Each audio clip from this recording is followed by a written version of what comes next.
pitch black, or more so nighttime.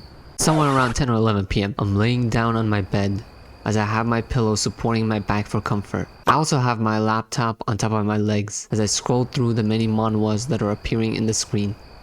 Many of which are mostly bukangi cliche trash, but moving on. Being a bit disappointed with the lack of good manhwas, I head to my phone as I try to look through my 200 plus list of potential manhwas I should read. Titles such as Necromancer's Evolutionary Traits, Chronicles of the Martial God's Return, or The Indomitable Martial King pop up. Although they might turn out to be good, I wasn't really feeling them. That is, until I noticed a title that I wrote down on my list a while ago, called Epic of Gilgamesh.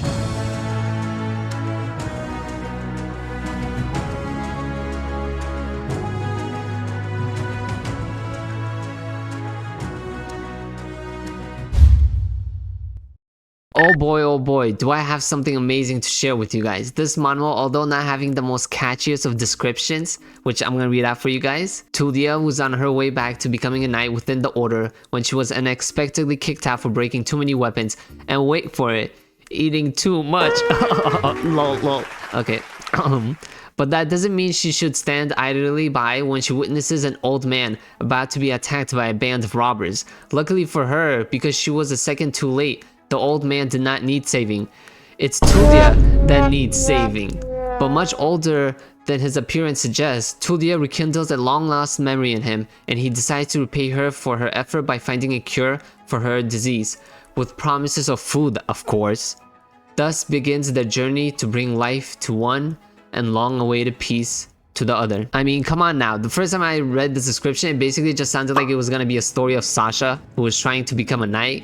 And because of that, I decided to put it off for a while since, well, it didn't pique my interest much. That is, until I made a video of Ember Knight where some people pointed out the fact that this was actually the sequel to Epic of Gilgamesh. And I love Ember Knight, so realizing that both series are written by the same author, I finally decided to give it a try since this author is amazing when it comes to writing stories. And besides that, I was hoping it might also give me some backstory to like the current characters of Ember Knight.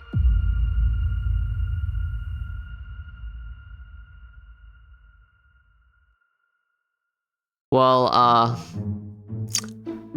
let's just say this is another underrated masterpiece among the garbage pile of cliched manhwas, you know? And that's right, I'm talking about all those necromancer pieces of garbage shits that are just staining everything, alright? They're just popping out left and right, like isekais, like, damn. Okay, so why do I think this story is amazing? Well, before all of that, let me first give you guys my version of what the premise of this story is about. When you first read the description, you will realize that the main character of the story must be Tullia, right? And well, although that might be somewhat true, the story is mostly heavily focused on the so-called old man that Tullia tried to save. This old man, well, trying not to be rude, is basically a fucking living fossil at this point, since he was born at the creation of the world since the beginning. Or at least that's what I got from it, since they don't exactly reveal a specific number of how old this ancient fossil is. And from this you might think, wow, so this guy is immortal, huh? He must be pretty powerful if he was in existence that lived during the beginning of life, right? And to that I have to say, yes, he in fact is immortal, and no, he is not overpoweredly strong in the slightest. He's strong, but not overpowered.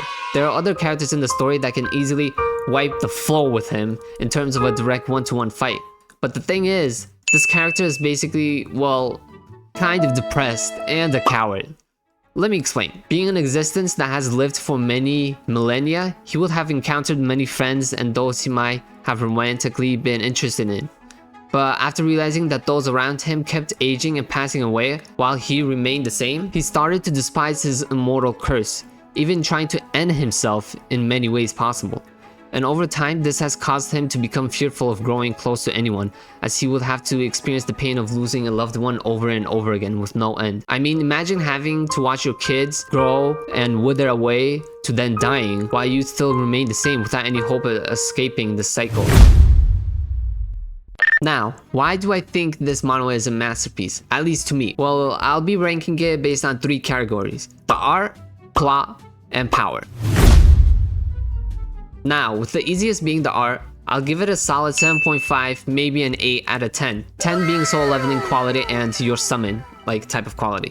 Throughout the story, the art remains consistent without even ever like degrading, as well as depicting great choreography and interactions between the characters without it looking stiff, which I'm really glad, because when it comes to many manhwas that I've read, they tend to not be able to pull off a fluid interaction between 2 or more characters.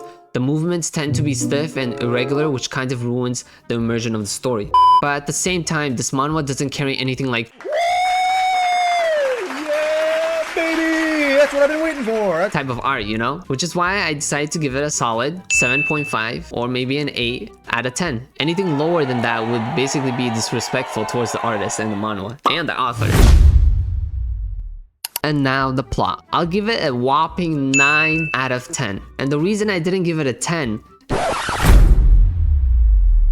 but with that aside, the reason I ranked it so high was, first of all, the dialogue and monologue of the characters are ranked cringy, man. Thank God they don't talk like some 5-year-olds. Instead, the dialogue between each and every character is interesting, meaningful, and heartfelt. Second, the journey, the combat, and backstory of every character is meaningful, especially the old man whose influence of living through many thousands, millennia would impact the current era they are in. And I find this fantastic because every important character that we face one way or another, the old man has some sort of impact of the way they were born, their fighting style, their culture. I mean, one of the characters that we meet, his fighting style is based on using a bow and arrow, and that is because the old man was one of his ancestors. Well, not biologically, just based on his influence during that era and that land. I don't want to say any more since that'll be a heavy spoiler, but let's just say that every important event in the story is connected. There aren't any plot holes or plot armor, or at least not anything too ridiculous like a character getting a sudden power up out of nowhere. Also, this manhwa is bittersweet, so it contains some sad or even depressing like endings and backstories, since the author loves bittersweet type of endings. Power. Finally, the last section of this video. What type of powers do characters of this world wield? Well, there are 2 types of powers: mana and swordsmanship. The highest caliber of each category being archmages for those who wield mana, and knights for those who wield the way of the sword. But it's not as simple as you think. Let me explain. Mana, as in most stories, is the phenomenon of controlling energy of nature that is outside the body. But in order to control it, in this world, you have to be heavily gifted to where you basically have to be chosen by mana. That's right, you basically have to be the chosen one. But that gradually changes as those who discover mana pioneer it, allowing those of common folk to harness its power. Although that doesn't happen until much later on in the sequel of the Ember Knight. Now, when it comes to controlling mana, it's not as simple as you think. For example, it's not thinking of a fireball and a fireball pops out of nowhere. Neither is it some weird incantation where you mumble words and yell abracadabra, pop out of my ass of a fireball. Like, no. In order to pull off any type of magic, you need the mathematical equation. That's right, you need to be a mathematician over here.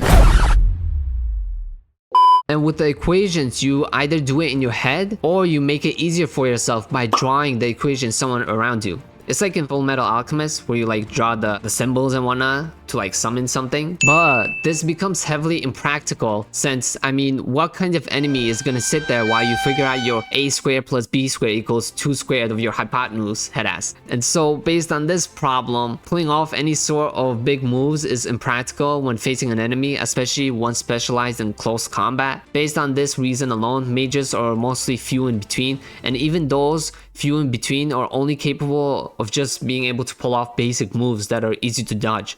With this problem, mages aren't really a high threat in this story. Finally, knights. Basically, knights are the highest caliber one can reach when it comes to wielding a sword. Imagine this. Out of 1,000 candidates, 1 person survives, and that 1 person fights against 100 of those just like him who survived against 1,000 contestants. You with me? And finally, out of those 100, only one of those are deemed knights. That's how rare and strong knights are in this world. But that's not all there is to it. In this story, there are two types of knights. Those who build their reputation by themselves, making others recognize their strength, and those who serve the empire. The main key difference is that those who serve the empire cannot go against the empire, obviously. And those who builded their own reputation without the empire, they don't have to serve the king of that said kingdom or empire. But here's the catch. Those who serve the empire get a bind from the emperor. This bind serves as a stronghold for the emperor, who can ensure that the knight would never go against the kingdom and wreak havoc, since knights have the strength to do so. But it also grants the knights a special power, trumping those who don't serve the empire. And although this might sound great, it's also a double-edged sword, since if a knight's bind is known, then the person can easily kill them. For example, a bind could be that, let's say, you could only attack those who attack you first. And this is a problem because you basically won't be able to do anything if an enemy is, let's say, torturing your comrades. Since they haven't attacked you, you won't be able to do anything to them. Oh, also, going against the bind is also not possible. And one more thing, only the empire who sets the bind and the knight knows like the restrictions of the bind and whatnot. No one else knows about it. Oh, and then there's also the thing with the knight's honor, which is a whole nother topic in of itself. But in short, it's the knight's philosophy, which they tend to never go against. For example, a knight's honor could be that they won't kill anyone who is defenseless, even if they have murdered thousands of people in front of them.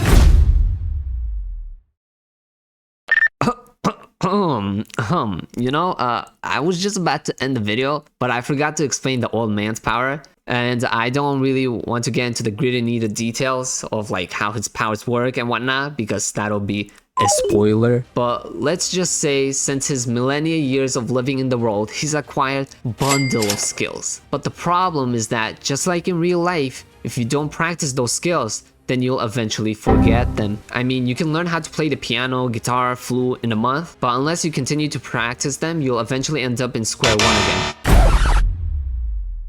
And because of that, the old man in the past decided to seal his memories of those skills, allowing him to still have them but not override them with new info. And in order to use those sealed memories of, let's say, he sealed his memory of swordsmanship, he planted many keys throughout the world, such as a certain sword where if he touches it, it'll allow him to unseal his memories of swordsmanship, granting him the techniques of what he used to know. There's also many other ways the old man uses his power in a creative manner, but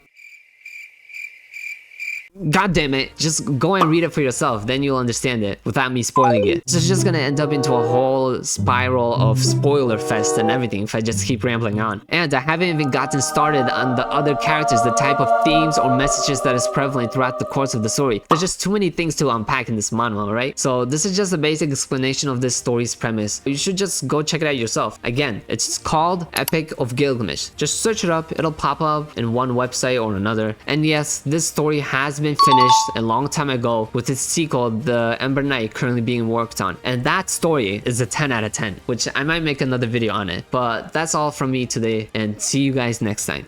Peace.